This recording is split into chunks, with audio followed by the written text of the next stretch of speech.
छात्र छात्राओं, शुभ स्नेह आशीष। आज हम कक्षा 11 के विद्यार्थियों के लिए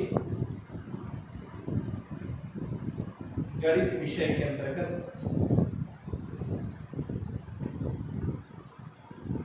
त्रिकोण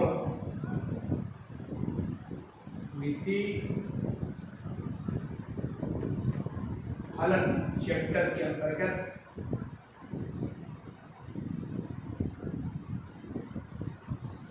रेडियन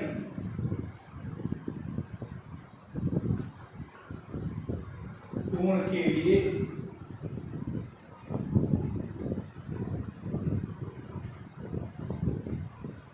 त्रिकोणमिति फलन का मान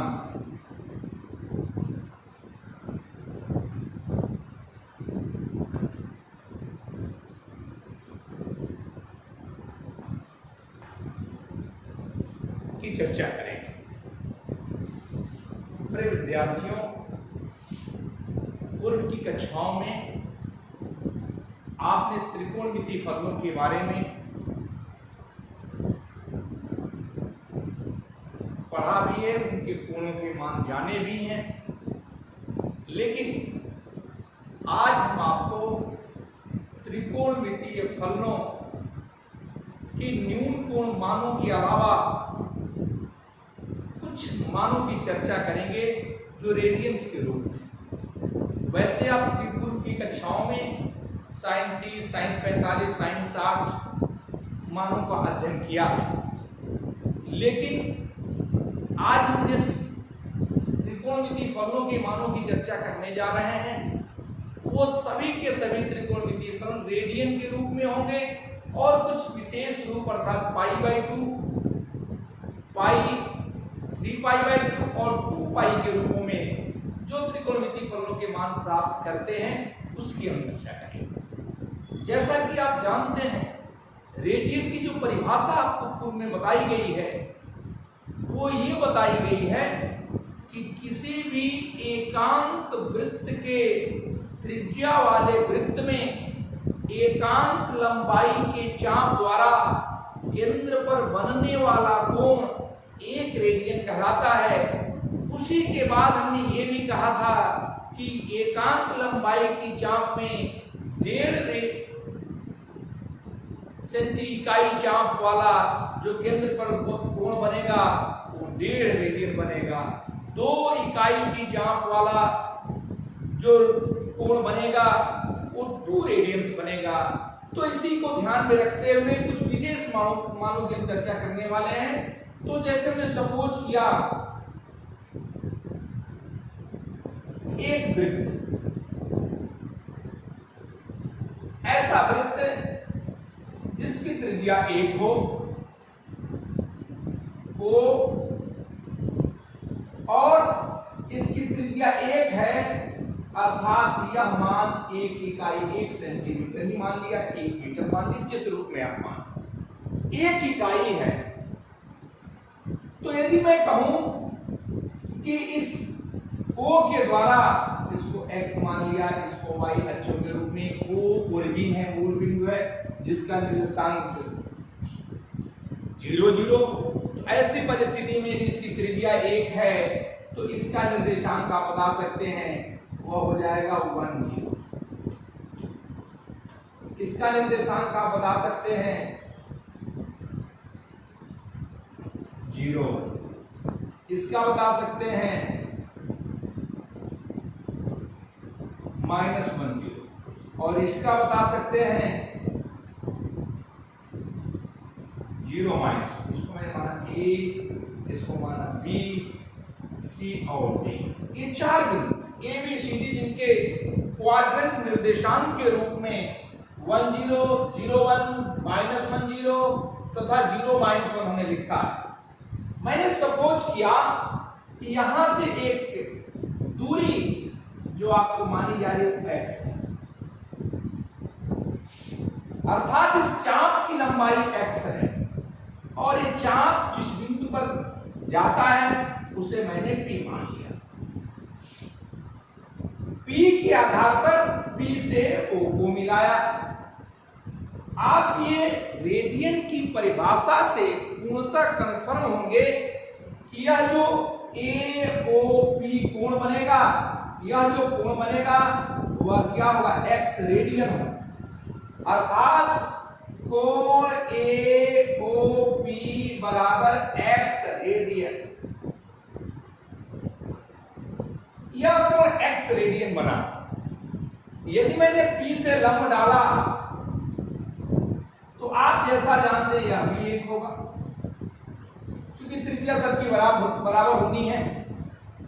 तो ऐसी परिस्थिति में इस O से P है, इसको मैंने यहां मान लिया, कोई बिंदु आप मान सकते हैं।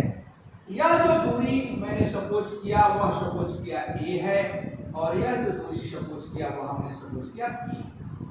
इट मीन्स OM का मान A है, MP का मान B है। त्रिकोणमितीय फलनों के अनुपातिक जो फॉर्मूले जहां से त्रिकोणमिति की उत्पत्ति मानी जाती है, उस परिवेश में आप यदि लिखना चाहें तो क्या लिखेंगे, sin x बराबर लंब बटे कर्ण, अर्थात लंब का मान b है, कर्ण का मान 1 है, अर्थात b बटे 1 दिस इक्वल टू b।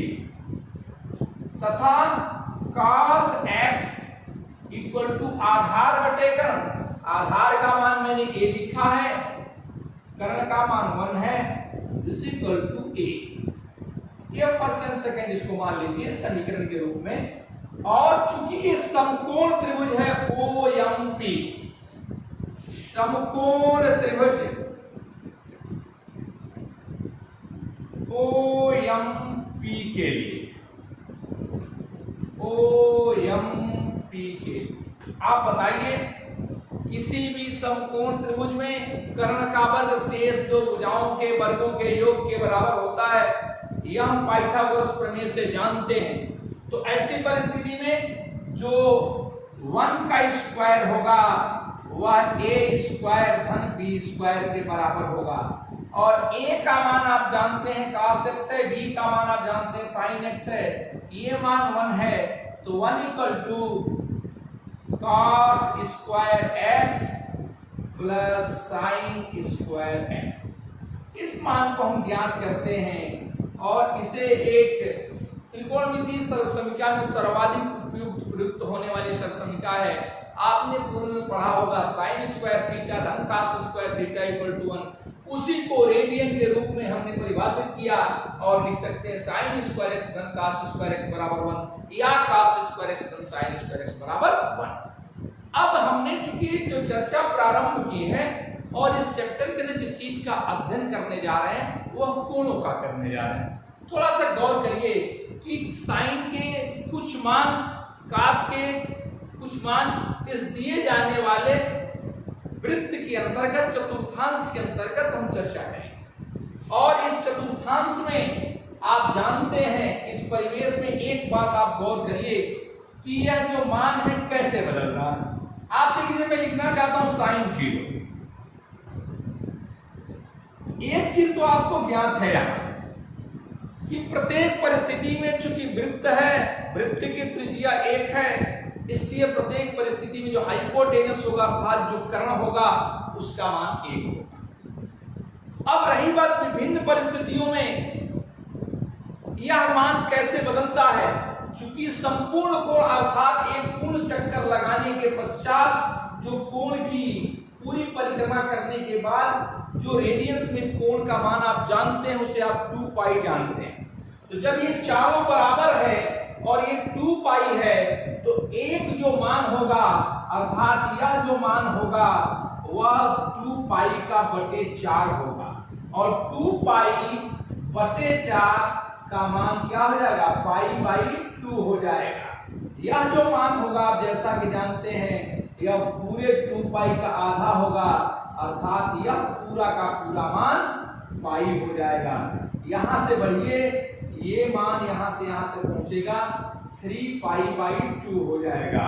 और यहां से पूरा एक चक्कर लगाइए तो पता चलेगा कि यह पूरा का पूरा मान कितना हो जाएगा पूरे एक चक्कर में 2 पाई के बराबर। इन्हीं के कोणों की मान की हम चर्चा करने वाले हैं। कैसे इन कोणों के मानों को रेडियंस के रूप में हम क्या वैल्यू लिख सकते हैं। इट मीन्स त्रिकोणमितीय फलनों में रेडियन माप के जो कोण हैं अर्थात π/2, π, 2π, 3π/2, इन कोणों के माप को हम समझने का प्रयत्न करेंगे। आप थोड़ा गौर करिए, मैंने बताया कि प्रत्येक स्थिति में इस दिए जाने वाले चित्र से स्पष्ट है कि प्रत्येक स्थिति में जो हाइपोटेनस है अर्थात h का जो मान है वह 1 है। जो परिवर्तन होगा घूर्णन के बाद वह परिवर्तित होगा बेस अर्थात आधार और लंब अर्थात परपेंडिकुलर। तो उसी को गौर करिए, जैसे sin 0 की वैल्यू हम लिखना चाहते हैं। sin 0 अर्थात यह x का मान इसी OA पर आना चाहिए, अर्थात जो x बड़ा है ना OA पर रहे। तो OA पर रहे तो OA की स्थिति में जो लंब का मान होगा वो 0 होगा, अर्थात 0/1 अर्थात लंब बटे का अर्थात 0। आप जानते हैं sin 0 अंश का मान कितना होता है, 0 होता है। वही मान यहां से भी हमने ज्ञात किया। थोड़ा cos का मान देखिए, cos 0 हम लिखना चाहते हैं। cos 0 जिसका मान क्या होता है, आधार बटे कर्ण। हमारा मान पहले से प्राप्त है हाइपोटेनस का, कर्ण का अर्थात कर्ण का मान क्या है, 1 है। तो यहाँ यदि 0 की मैं बात करूं, यह जो चाप है यही रह जाए तो ये जो आधार होगा वो कितना होगा, यह इस वृत्त की त्रिज्या के बराबर। बोलिए, ये वृत्त की त्रिज्या के बराबर होगा। वृत्त की त्रिज्या कितनी है, 1 है। तो वृत्त की त्रिज्या यदि 1 है और कर्ण का मान 1 है अर्थात वह मान 1/1 अर्थात मान कितना होगा, 1 हो जाएगा। दूसरी चीज मैं π/2 की बात करना चाहता हूं। π/2 का जो मान है वह कितना होगा, π/2 इट मींस हम sin π/2 की वैल्यू लिखेंगे और sin π/2 अर्थात यह कोण यहां से यहां तक आएगा। तो जब यह आएगा यहां से तो लंब कितना हो गया, इसकी त्रिज्या के बराबर अर्थात 1 के बराबर, और लंब 1 हो गया और कर्ण चूंकि 1 है परमानेंट, यह वैल्यू कितनी होगी, 1 होगी। ठीक उसी प्रकार से यह जो आपका मान है यह लंब 1 हो गया, यहां प्रदर्शित भी है कि यह वैल्यू 1 है और यह आधार का मान कितना है, 0 है, अर्थात cos π/2 का मान 0/1 अर्थात कितना हो जाएगा, 0 हो जाएगा। ठीक यहां आइए, पाई अर्थात यह कोण यहां से यहां तक पहुंच गया। ये -1 0 क्या इंडिकेट करता है, -1 0 इंडिकेट करता है कि आधार -1 है और लंब क्या है, 0 है। अर्थात यदि मैं बात करूं sin पाई की, अर्थात sin पाई के लिए लंब का मान क्या है, 0 है। तो 0/1 अर्थात 0। यदि मैं बात करूं cos पाई की, तो cos पाई का मान क्या होगा, आधार का मान -1 है, यहां से जो दूरी है वह आधार के लिए -1 की दूरी है, अर्थात तो -1/1 इक्वल टू कितना हो जाएगा, -1। इस परिस्थिति में ये अभी हमने ये मान निकाला है और मान हम निकालते हैं आपके साथ। अन्य मान क्या होगा, 3π/2 का। 3π/2 के लिखिए, ये 0 और -1 किस बात को प्रदर्शित करता है, पुनः यहाँ आधार 0 हो गया। अर्थात यदि मैं बात करूं sin 3π/2 तो आधार का मान 0 है, लंब का मान -1 है, तो -1/1 दिस इक्वल टू -1। और यदि कहूं cos 3π/2 का मान, तो cos 3π/2 के लिए 0/1 अर्थात क्या हो जाएगा, 0 हो जाएगा। ठीक इसी प्रकार से यदि 2π की मैं बात करूं, अर्थात sin 2π के लिए आधार का मान 1 है, अर्थात और लंब का मान 0 है, 0/1 अर्थात 0, तथा cos का मान cos 2π हम लिखना चाहें तो यह आधार का मान 1 है, अर्थात 1/1। इस प्रकार यह विभिन्न मानों को देखने से आपको पता चल रहा है कि रेडियंस के रूप में जो मान है वह चतुर्थांशों के आधार पर हम कैसे ज्ञात कर सकते हैं। यह मान आप पूर्व में पढ़े भी हो सकते हैं, क्लास 10th में जानकारी भी होगी आपको। लेकिन ये π/2 जिसे हम 90 कहते हैं, 90 अंश से कोण डिग्री के रूप में लिखा है। साइन 90 का मान क्या होता है? 1 होता है। यहाँ मान जो 270 का हो सकता है, 360 अंश का हो सकता है। इस प्रकार हम इस चतुर्थांश के आधार पर चतुर्थांशों के कोणों के जो मान हैं अर्थात π/2 और 2π, 3π/2, पाई, इन समस्त मानों को साइन और कॉस के रूप में हम आसानी से इन मानों को क्या कर सकते हैं? ज्ञात कर सकते हैं। रही बात tan की, तो tan चूंकि जो फार्मूला आपने पढ़ा है, tan का क्या होता है? साइन थीटा बटे cos थीटा, अर्थात tan के मान भी आप आसानी से ज्ञात कर सकते हैं। मैं लिखूं tan 0 इक्वल टू साइन 0 बटे cos 0, 0/1 का मान क्या हो जाएगा? 0। यदि मैं बात करूं tan π/2 की, अर्थात tan 90 डिग्री, रेडियन में π/2 मैंने लिखा है, तो sin π/2 बटे cos π/2 अर्थात 1/0, 1/0 का मान क्या होता है? अनंत होता है। अपरिभाषित जिसे कहते हैं, अनंत कहते हैं, अपरिभाषित, अनडिफाइंड। अब हम इनकी जो बात कर रहे हैं अपरिभाषित की, एक बात थोड़ा सा मैं और कहूं कि अपरिभाषित जिसे अनंत कहते हैं वास्तव में क्यों होता है, इसकी चर्चा के दिन मुलाकात होगी तो मैं डिटेल्स करूंगा इस अपरिभाषित की होने की। तो अपरिभाषित अनंत क्यों कहते हैं इसकी चर्चा बाद में की जाएगी। इसके आधार पर इन मानों पर यदि गौर करें, इन मानों को देखिए, तो जो मान है कितने देर बाद फिर अपने रूटीन पर आ जा रहा है।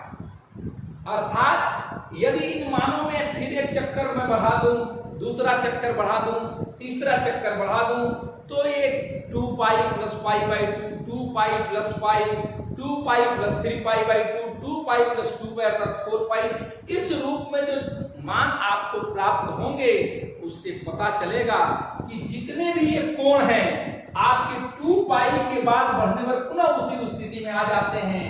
अर्थात साइन के रूप में कहें या कॉस के रूप में कहें, जो भी मान आप प्राप्त करेंगे तो होगा साइन 2nπ प्लस थीटा या x इक्वल टू क्या हो जाएगा? Sine x। और इसी प्रकार से cos 2nπ plus x equal to क्या हो जाएगा? cos x। ये ऐसा क्यों हो रहा है? क्योंकि आप देख रहे हैं कि जब ये गुणन एक पूरा हो जाता 2π कर ले रहा है तो फिर x पर आ रहा है तो फिर वही स्थिति आ रही है, फिर ये 2π + π/2 का फिर वही स्थिति आ रही है। इससे स्पष्ट हो गया कि किसी भी त्रिकोणमितीय फलन, मैं इस साइन कॉस के अलावा tan की भी बात करना चाहता हूं, अन्य त्रिकोणमितीय फलनों की बात करना चाहता हूं कि किसी भी कोण के लिए जो मान आपने प्राप्त किया है, यदि इस कोण में 360 डिग्री अर्थात 2π जोड़ दें तो निश्चित तौर से वह मान उसी रूप में पुनः प्राप्त हो सकता है। तो इस प्रकार हम कह सकते हैं कि 2π के गुणक को किसी कोण में जोड़ देने पर जो वैल्यू प्राप्त होती है वह पूर्व की वैल्यू प्राप्त होती है। प्रिय बच्चों, आज के लिए बस इतना ही। शेष अगली मुलाकात होने पर धन्यवाद।